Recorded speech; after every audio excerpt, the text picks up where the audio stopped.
Pangan lokal yang melimpah di NTT membuat kedua alumni Fakultas Pertanian Universitas Nusa Cendana ini memilih untuk membuat cemilan dari pangan lokal. Nama si Presiden Lebahas, biasa dipanggil Epi.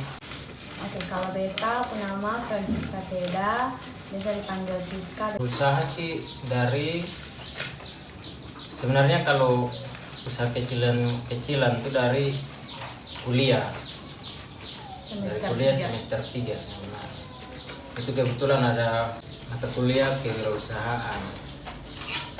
Itu semester 3 terus pas kuliah itu ketemu mulai kasih jalan dengan Ublin. Ketemu kan produksi Ublin yang ketemu buat untuk jual karena target itu waktu 1 minggu atau 2 minggu dengan online. Kalau yang jual awal online itu memang lebih banyak kan, dia punya respon online itu waktu respon terlalu sangat banyak. Kalau offline itu waktu offline itu online dari Facebook. Itu yang pesan ya, orang tua yang tahu ini kue. Nih ketong tahunya nih ini dari resep nenek turun ke mama. Ini kue hanya ada pas Natal. Pas Natalan tuh baru ada, ini kue wajib, kue Natal tahun baru. Terus pokoknya orang yang pesan ya orang-orang yang tahu ini kue dulunya orang-orang tua dulu yang tahu ini kue, karena ini kue ini dulu banyak dijumpai di Kota Kupang. Jadi pokoknya di kios-kios zaman dulu tuh orang pun kue andalan untuk kopi sambil temani minum kopi teh itu selalu ini kue. Terus ada juga pesan untuk ngemil. Mulai bisnis sih sebenarnya dari tahun lalu, dari 2 tahun lalu sebenarnya pas baru mau mulai. Pas COVID juga langsung tenar. Jadi itu memang respon dari pembeli juga lumayan bagus. Kalau dari Facebook bagus, terus door to door juga bagus. Tapi masuk yang COVID kembali maksudnya lebih parah itu waktu, jadi sudah ketong semakin takut. Orang kan takut tuh untuk kayak beli door kan beli juga dong, takut karena kayak yang pengen tangan susah atau ini tuh, jadi sudah ketong pokoknya produksinya itu sudah dalam skala yang terkecil. Kebetulan ketong juga itu waktu kan belum ada izin dong tuh kakak, jadi hanya sekedar online untuk pasarkan di toko belum bisa. Nah terus aku sempat berhenti pas Seroja dong. Kebetulan ikut kegiatan penyuluhan keamanan pangan dari Dekranasda bulan September Oktober. Nah dari situ untuk dapat sertifikat untuk urus PRT. Izin keluar tahun ini bulan Februari. Nah perizinan sudah keluar, ini kan produksi pokoknya sudah meningkat lah dia punya produksi, terus mulai dipasarkan di toko-toko karena sudah ada PRT itu dengan yang salah satu di Dekranas. Rata-ratanya itu satu kali order dari satu itu 25-30 bungkus. Varian rasa Ublin yang dibuat didapat dari pangan lokal yang ada di NTT. Ada 6 varian, ada original itu rasa yang paling pertama, itu rasa turun-temurun dari nenek, mama turun ke kita, itu original. Terus kita variasi karena kita ada pertanian, kita pakai pangan lokal, ada ubi ungu, kacang, terus kelapa, apalagi ini pandan, sama yang terakhir tuh keju Karena sesuai dengan permintaan jadi minat, jadi kita buat keju. Kalau ubi dia tuh bahan utama ya, itu dia ubi pastinya, ketong pakai ubi. Jadi itu dia ditotong rebus, kukus, haluskan dia, baru campur kasih masuk dengan tepung terigu, dengan gula, dengan minyak sebagai dia punya bahan untuk kasih matang dia. Dan ini perbandingan terigu dengan ubi juga lebih banyak ubi. Jadi terigu tuh hanya untuk kasih melekat dia supaya dia jangan kayak sampai melekat sampai bisa jadi satu adonan. Jadi terigu tuh dia punya porsi sedikit dibandingkan dengan ubi. Jadi ubinya tuh lebih banyak dari terigu.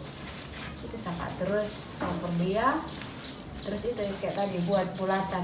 Ini dia dulu buat bulatan sampai kayak pentolan.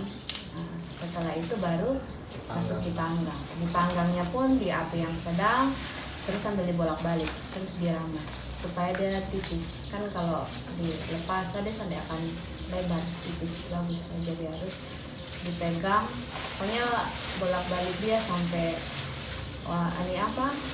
Dia kurang lebih 2 menit. Kurang lebih 1 kali bakar tuh 2 menit. Api standar. Api standar. Ini alat panggang dari Oma. Dari Oma sampai di terang. Ini alat panggang benar-benar jadul. Pokoknya dari dulu ya panggangnya pakai ini. Saya tahu mungkin zaman-zaman Oma pun zaman deh, sampai panggang pakai apa, tapi dapatnya itu ya ini alat panggang. Kalau mulai pagi berarti bisa, kalau kayak misalkan mulai jam 7 atau jam 8, jam 4 bisa, jam 5 sudah. Maksudnya kalau dia mulai jam 9.10, tapi biasa jam 5.6 baru habis.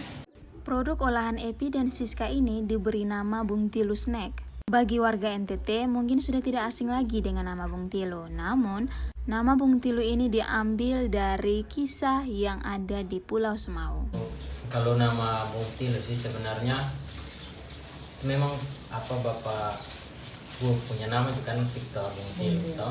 Hanya memang ini murni ketemu punya nama usaha sendiri Bung Tilu.